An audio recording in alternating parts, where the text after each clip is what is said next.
It's Monday, and it's the morning. And it's Macabre. Hey, it's your two favorite young fellows here with another episode of the thriller that critics are calling Not My Cup of Tea. Critics are saying, all right, not for me. Not for me. Welcome to Monday Morning Macabre. Scones and Darcy. I am Darcy. I'm Scones. And I'm figuring out the gain on my mic. Hold on. And he's figuring out the gain for all you listeners who aren't a little inside baseball for you. Gain is kind of like volume. It has nothing to do with baseball. No, it doesn't. But this is the podcast where we talk about spooky, creepy, weird, spooky, creepy stuff. We talk about the creepiest, spooky, weirdest stuff you've ever heard. Stories, urban legends, tales, urban legends, stories, people, murderers, crazy stuff. And you come every week for some reason, you sick what's people. the matter with you? You should see somebody about this. You should. Or you should call us up on our phones. Our phone numbers are as follows. Go. That would be wild if we just gave away our phone number. If we just gave away our P.O. Box number? If we gave hey, what's your social security, dude? It's just me. Ha ha ha ha. Here's my AAA number. It's 00.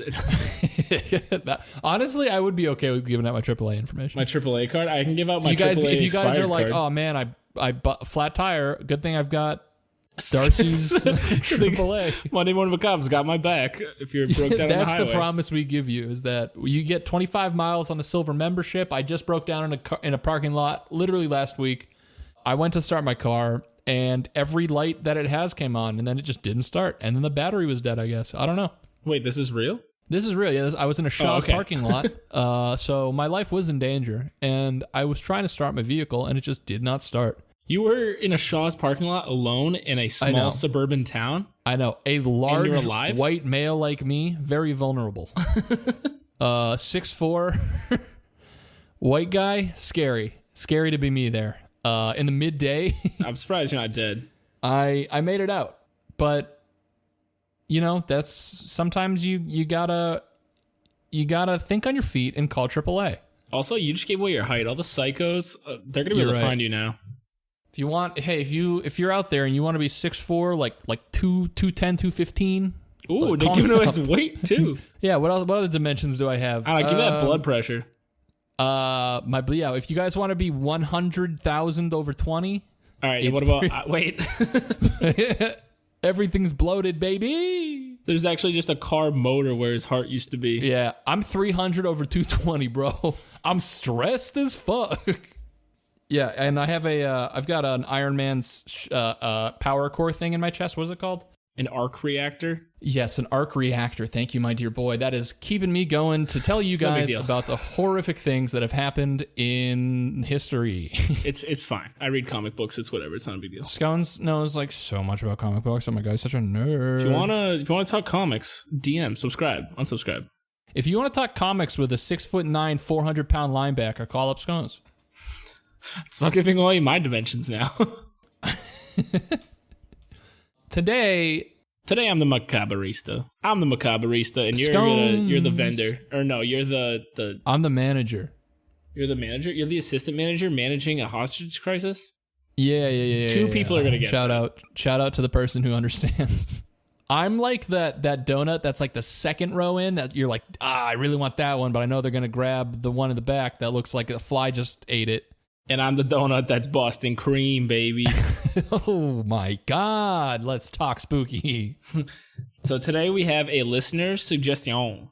And do you know why I say a suggestion in such a bad French accent? Because we're going to Germany, baby. We're going to Germany. Krampusnacht. Oh, Krampusnacht is actually coming up. Yeah, it is. Get your hard hats on. What's that, like December 8th or something? Something like that. But I'm assuming we're going to France, Scones. We're going to France. And this is a suggestion by Roseanne, or at Riddlemakers on Instagram. Riddlemakers. We realized we goofed. We done goofed. You suggested this a while ago, and it slipped through the cracks, and we found it, and we're like, you know what? We dusted it off, popped it in our mouths. Our bad. Our bad. Apologies. We can't. I don't know what else to say except we're big dumb boys. We're the dumbest boys in school.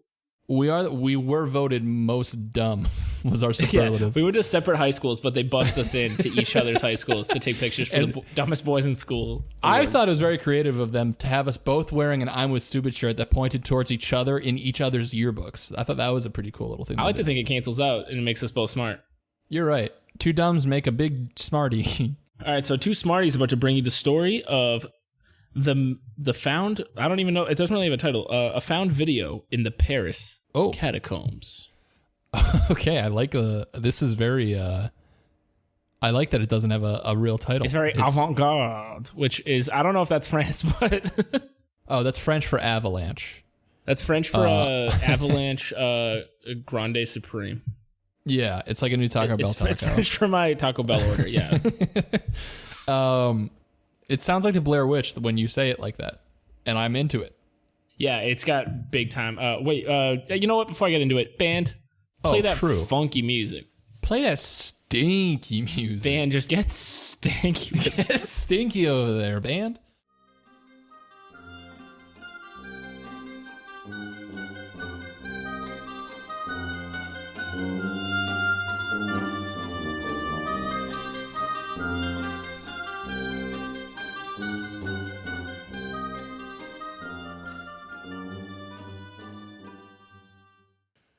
All right, Scones, tell us about France, baby. For this episode, I almost took a pickleback shot, and then I didn't. You are so fucking brave. I just took the whiskey part of it. All right, so let's get into it.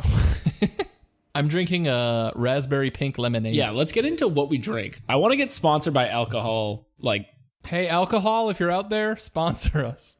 Big alcohol, we could use you. Hey, Jameson? What would be the Monday morning macabre cocktail at a bar? The Monday morning macabre cocktail? Yeah. We'd have to make it up. It'd be like a dark and stormy, but like a dark and macabre, like a, I don't know. I don't have enough. You're putting me on the spot. Scones, go ahead with your shit. We're going to be talking about the missing man in the Paris Catacombs. The missing man in the Paris Catacombs. Yes. So essentially, I'm going to be reading from a ghostinmymachine.com. That's a hell of a website name. I like that. It's very cool. I definitely check out the website. This is a free plug for them. It's a very elegantly done and well-designed website. Hey. Probably using Squarespace. If you want I was just going to say, if you want a well-designed website, check out Squarespace. So let's talk about the missing man in the catacombs. Can we talk? Okay, the catacombs are an insane thing. Dude, it's insane. Hold on. Let me bring up some just baseline. Yeah, give us some just straight facts about the catacombs, because at a baseline, it's nuts. So the catacombs of Paris are an underground ossuary, is the name for it, in Paris, France. There was a movie that came out not too long ago. As Above, So Below. Yes, a horror movie where people were trapped in the catacombs and scary stuff ensues. I'm glad I got that. These catacombs that are under the city of Paris hold the remains of more than 6 million people, and they're not like elegantly laid out to rest. They're just fucking thrown anywhere. Yeah, there's just piles of skulls. Looks like a 15-year-old's room. Art. Yeah. It almost looks like they're putting together, what do you call it? When you like break glass and put together a mosaic. It's almost like a mosaic of bones in some parts. It's like your 14-year-old nephew's socks just scattered around his room, but it's people's heads and shit. And they're fucking huge. We'll get into that later, but it's a large network of tunnels filled with the remains of dead French people. Got him. All right, so let's read from this article. It says it's by Lucia. So Lucia, that's all it says. From Ghost in the Machine. A quick Google search is all it takes to find it. There is out there a video footage of a man who disappeared in the Paris catacombs of France in the early 1990s. Oh. So, Darius, this is right when me and you were like popping out, coming into the world. Champagne. Coming out into the world like, oh, what's up? We're taking over. Hey, a soul for a soul, baby. Get lost in those catacombs twice, brother. It's not a long video. It's just about 1.5 minutes on its own. Although there might be more to see depending on the context in which you find the video. Ooh, I'm into this. Are we about to get cursed? I feel like we're about to get cursed. Sus. I think if we watch the video, we're going to wake up in France in the catacombs. France is sus, dude. I'm going to be like, oh, Paris. I'll be like, oh, and then get dragged into the darkness. I watched Emily in Paris on Netflix. I didn't actually, but that's a free plug. And what it shows is by no means graphic. Indeed, taken alone, it's hardly unsettling, let alone frightening. The uneasiness kicks in when you remember the story connected to the footage. Ooh. That it purports to show a man's final moments, and that man who filmed it was never seen again. Was George H.W. Bush. It was George H.W. Bush, everyone. That's our show. Band, play us out. No, so basically it's kind of a... I've watched the footage. Ooh, you're cursed. It's actually pretty creepy when you realize that the video... Well, first let's talk about the Paris Catacombs some more. The Paris Catacombs are spooky enough on their own, even without a potentially unsolved disappearance to take into account. Ossuaries, cemeteries, and other places that house the remains of dead tend to have that kind of effect on people. What's sort of interesting, though, is that the catacombs were originally built for an eminently practical purpose. They were meant to solve a public health crisis. Ooh. Paris's history is vast. The oldest evidence we have of human habitation dates back to 8000 BC, which, as you might imagine, has resulted in a lot of dead people over the millennia. True. Indeed, according to Smithsonian Magazine, so many Parisians had died by the 17th century that the cemeteries were literally overflowing with bodies. Yuck. What an insane thought. Well, because, you got to figure that's, hotbed of... Yeah. 17th century, that's hotbed. You've already gone through the Black Plague and shit. Right. Which has wiped out, 2/3 of your population. So it's basically going to be America in, a year? That's what you're saying? Probably. Cool. With any luck. Cool. Hey, fingers crossed, brother. This, in turn, led to the rampant spread of disease in Paris. So, in 1786, the decision was made to empty the cemeteries and transfer the remains of the city's dead into tunnels that existed below the streets of Paris. Ooh. The tunnels had been created from the mining of limestone quarries centuries before. They were perfect, pre-built catacombs. So basically, 1786, like we've talked about on tons of episodes, you got tuberculosis, you got scarlet fever, you got tons of diseases that come with when you just have dead people on your front porch. Right. Right. And so basically the city already had these tunnels because they mined out all the limestone to build dope-ass limestone places. You can tell I don't know a lot about masonry. I was going to say. Some dope-ass limestone places. Dude, I love me some dope-ass limestone. The tunnel, I could just Wikipedia limestone. We could just get into that if you want.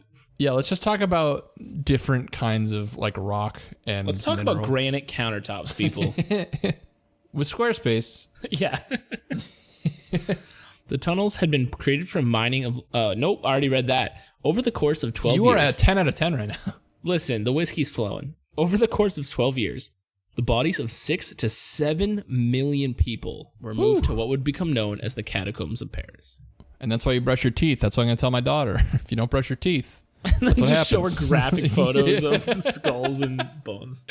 Of the catacombs. Be like, all these people didn't brush their teeth. It's going to be amazing the way that we keep this podcast from your daughter till she's an adult.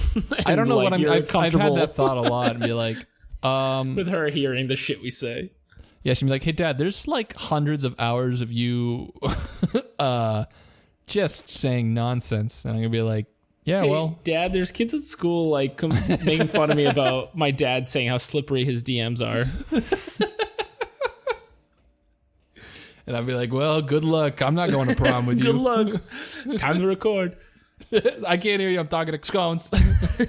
Naturally, the catacombs subsequently gained a reputation for being haunted. That's a lot of dead people, after all. Yeah, seems fair. Yeah, even by today's standards, if there's that many dead people in one place, that's getting the haunted mark. Yeah, that's 100%. The tunnels that make up the catacombs wend their way through the subterranean depths of Paris for more than 200 miles. Jesus. And every one of those miles is lined with the bones of dead Parisians. Wow. To give you a general idea of the total distance covered by Parisian catacombs, if I'm 6'4" and you lay me down, it's like 1,000 Darcys. It's like at least 1,000 me's. To give you an idea, so that's about the length of a trip by car between New York, boo, and Boston. Yeah. Band, play Tessie by the Dropkick Murphys. No. And given how twisting, turning, and play Sweet Caroline. Shut the fuck up. Play any Dropkick Murphys song. And given how twisting, turning, and downright dark the tunnels are, it's perhaps inevitable that over the centuries, a few living people would get lost down there. Yep. Indeed, one of these lost souls serves as the inspiration for the most enduring ghost story connected to the catacombs: the disappearance and subsequent death of Philibert Asper. Ooh. So I'm giving the listeners a little entree. Ooh, wait, a little entree. A little entree. Like tapas? Yeah, it's like tapas. It's a thing of spooky tapas I'm giving you before I give you the entree. Okay. Fuck, I'm starving. Isn't that what an appetizer is? Yeah, but some appetizers, like when you go to like a fancy place and you get like a scallop dish appetizer and it's like one half of a scallop, you're like, this isn't enough. Yeah. But then on the other hand, when you go to a not fancy place and you order an appetizer and it's like a whole bloomin' onion, I'm like, whoa, this is a huge bloomin' onion. And I'm like, crikey, these bloomin' onions here in the States. All right, do that accent for the rest of the show and go. Early in the catacombs, life is an underground ossuary. I can't tell if you're British or if you're Australian. Me neither. Yeah, that's going to be one of those accents we can't do soon. In the future. They're going to be like, oh, he said good day. He said kangaroo. Dude. When I was a kid, I you could idolized say Steve Irwin. Oh, okay. No, that's not what I was going to say. Way different wavelengths. All right. When you were a kid, what were you saying? Oh, I idolized Steve Irwin. I was outside picking up like garter snakes and shit, being like, oh, she's a beaut. Oh, it's a nice garter snake. Dude, any animal to that guy was a beaut. And there's a special place in heaven for animal lovers. True. Early in the catacombs' life as an underground ossuary, Asper, a doorkeeper and porter for the Val de Grace Hotel. Oh, nope, hospital, not a hotel. It's a very different reason to stay. Ventured down into the catacombs through a staircase accessible from the hospital's courtyard. And they would just yeet people into the... insane that the hospital, they just built a direct hallway to the graveyard, essentially. Dude, I love that H.H. Holmes spent all his goddamn time doing the shit he did and could have just gone to Paris and been like, hey, this is great for me. I thrive here. Think when you get checked into the hospital, they do not have a high confidence of saving you when there's a direct staircase to the fucking burial ground. Yeah, dude, the afterlife's on speed dial in that place. The afterlife's on speed dial. That's another slogan for this season. Slogan for season 2. Okay, so what do we have for slogans? We have more handsome men. Hashtag young in the streets, old in the sheets. Which actually, Jenny pointed out to me, when you type that out, it looks like it could say young in the street, sold in the sheets. That's very problematic. Which is way worse. That gives us a very Jeffrey Epstein vibe, which I'm not about. Yep. All right, so we're retiring that officially. It's officially gone, guys. That is a very much done.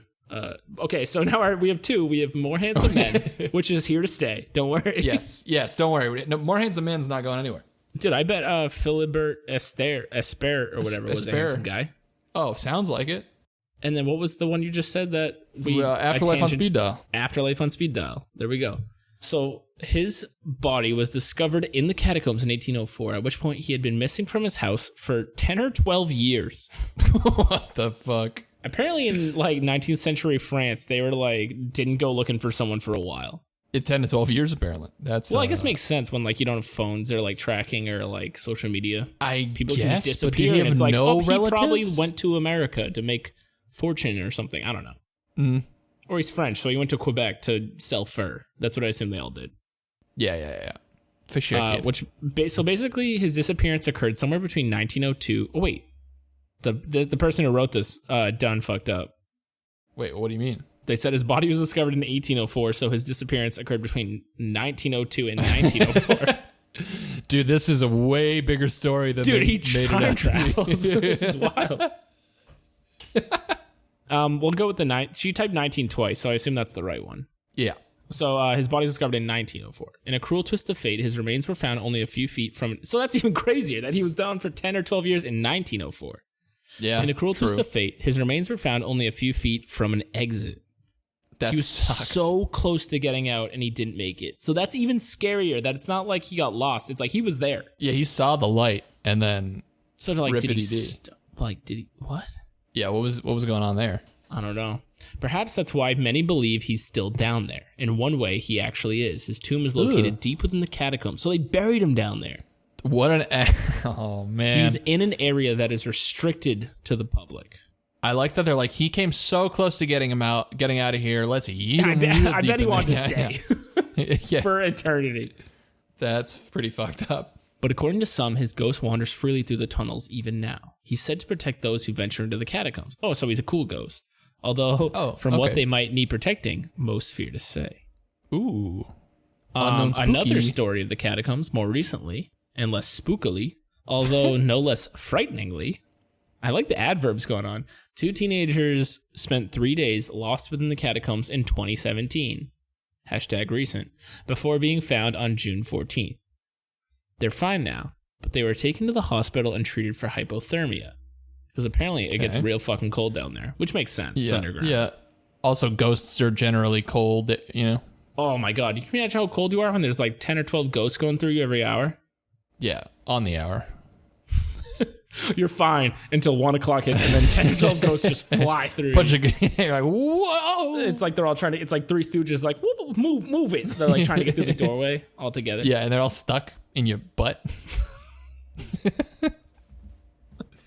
Yeah. Yeah. It's unknown. Yeah. It's unknown how the teenagers got in there, with the exception of the roughly 1.25 miles of the tunnels that are officially open to the public. So that sounds like exactly how they got in there. Yeah.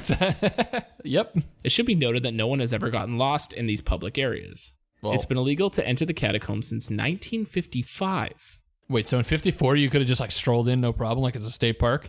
So basically there's parts of it that are open, but not a lot of it. And it's only 1.25 miles of the 200 miles. That's crazy.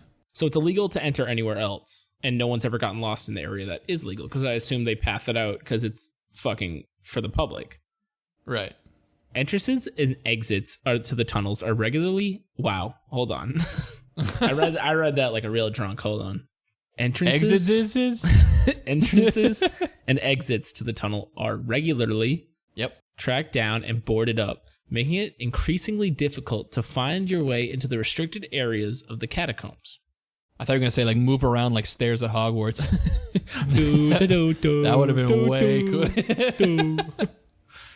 That, however, way cooler. Has not stopped the truly dedicated from seeking out the dwindling numbers of open entrances. Okay. Known as cataphiles, these brave souls might enter into the catacombs for a variety of reasons, ranging from throwing clandestine parties to simply wanting to explore. And in the early 90s, one such explorer allegedly lost their way, leaving only a discarded camera with some unsettling footage. That's spooky. Yeah, and it's a lead into our spooky entree for the night. Yum, yum, yum, yum, yum. Also, cataphiles. I love that they have their own word of people who just love the catacombs. Yeah, well, cataphiles sounds like you love cats. Like, Jimmy, you're listening to this. You're a cataphile. Jimmy. Yeah, you're a cataphile, Jim. I wanted people to simmer on Jimmy being a cataphile. Jimmy? Yeah. Hey. If you don't know Jimmy, should I shout out his social media so they can just harass him? Yeah, everyone go to his Tumblr. Oh, his Tumblr is fire. All right, anyway, off Jimmy. Jimmy, keep coming up like that in conversation. You might get in the award show next year. See you in 56 episodes, baby. The lost footage found. The black and white footage was shot on a camcorder, likely an 8mm device using a video cassette. You know, that like the same footage that like people of me and your age, Darcy, like have from our like 5-year-old birthday parties. Yeah. And our dad's taking like cheeky shots of like his like our uncles being like, "Hey, what are you doing?" He's like, "Hey, get out of here." Consisting entirely of point of view shots, it's largely unremarkable until the final few minutes of the video. There it goes from simple views of tunnels and bones to something different. Okay. First of all, the explorer with the camera begins to walk faster, increasing his pace. Then he starts to run. Oh, we're getting spooked. His breathing intensifies as he starts to run.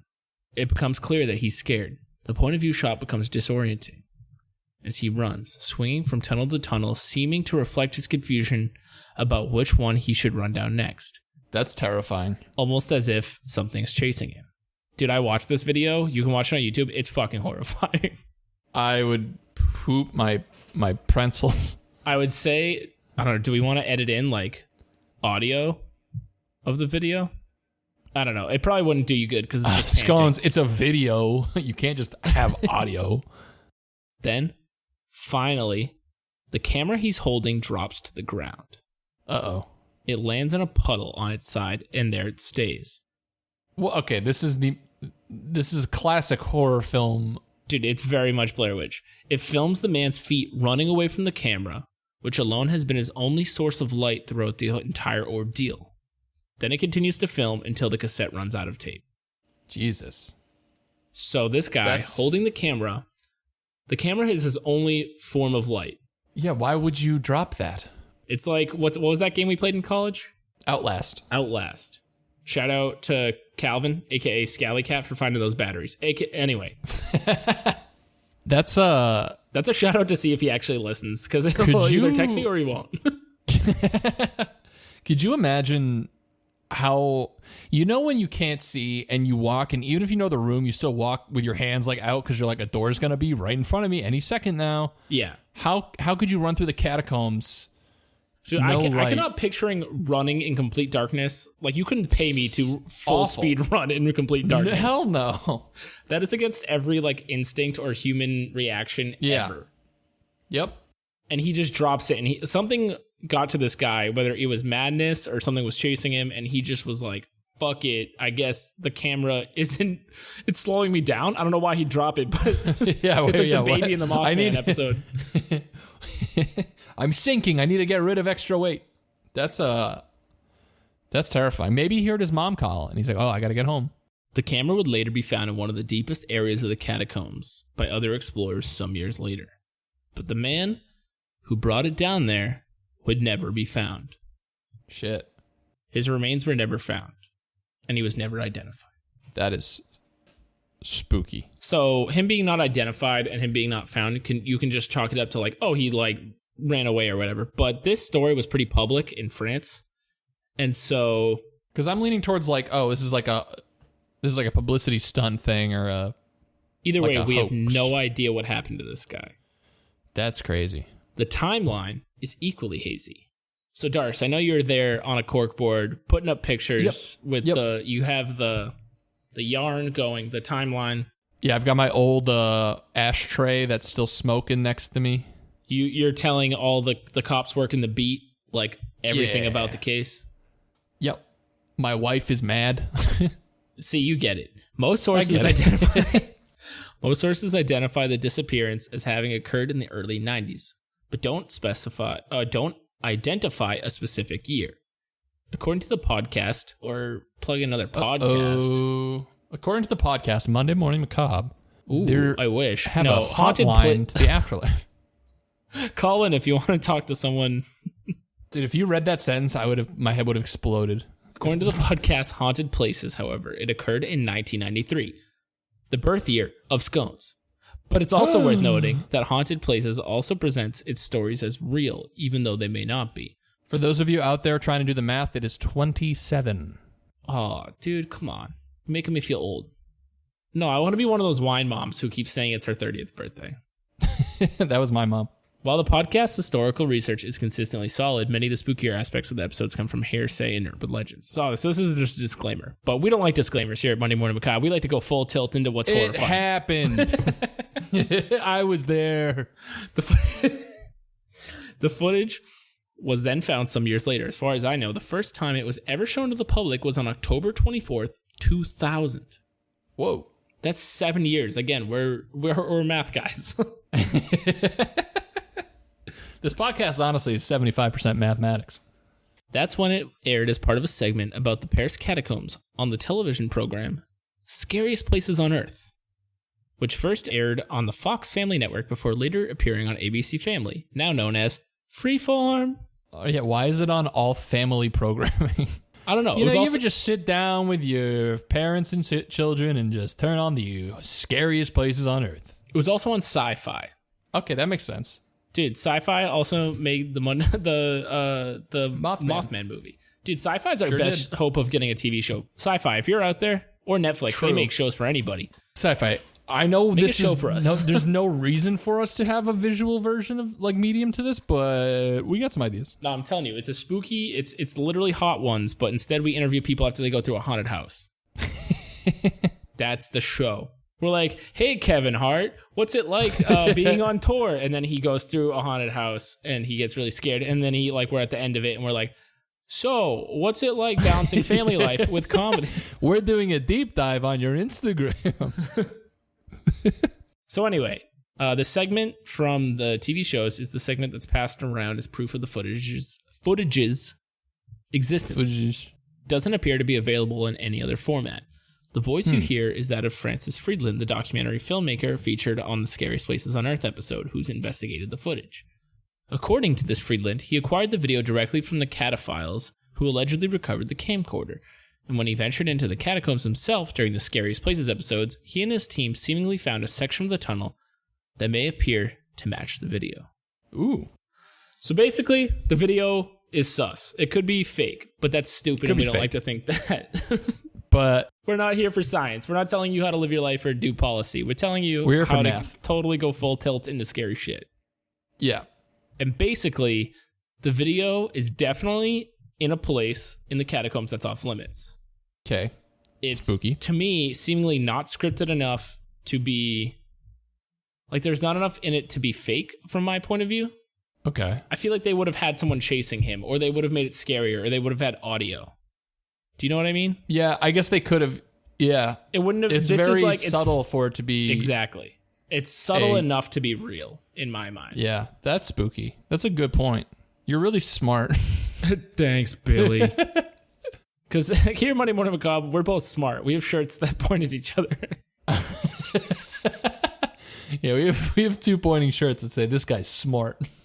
But basically, I encourage you to look it up yourself. There's people who say that it's fake. There's people who are like, no, fuck that. It's real. I'm in the latter because it's more fun. I mean, it's way more fun to think it's real. Also, the Paris Catacombs in general just have themselves tons of scary stories, tons of... Spooky vibes for sure. I don't know how you couldn't get ghost stories and... Yeah. Like occurrences. If there ever was a place for haunted shit to happen, it's 7 million dead people hanging out together. 200 miles of graveyard underground in pitch black dark. Like 1,000 Darcy's worth of dark, spooky bones. And there are people who do go... we're not encouraging anyone to explore the catacombs because, again, you can get lost very easily in 200 miles worth of pitch black tunnels, and you can die from hypothermia as it... Just the way that when you build tunnels, they get very cold at night. Scones is a tunnel expert, nighttime tunnel expert. Listen, I'm a big time tunnel guy.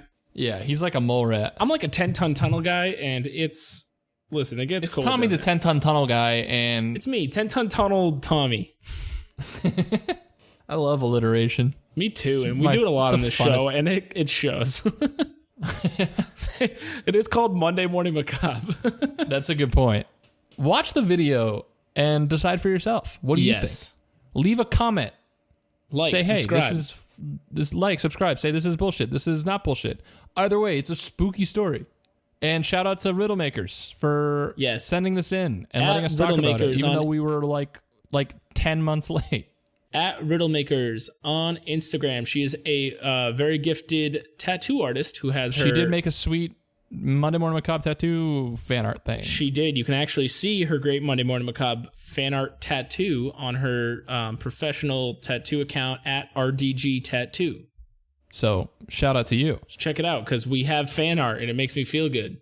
Yeah, it makes me feel like I'm a real boy. I'm a big strong guy. I'm a big Tommy Tona guy.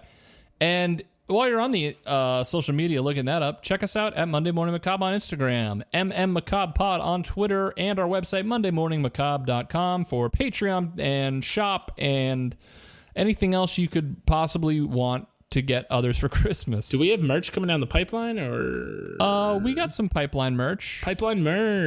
Some thematic November, December-y merch on its way. So keep an eye out for that. We'll let you guys know. And again, at Riddlemaker, we are very sorry this one slipped through the cracks, especially since you made up fan art for us. We should have put you top of the list. We're the worst. We hate ourselves. We missed it. We hate ourselves. We hate you guys. And we hope you have a good Monday. Bye. Bye.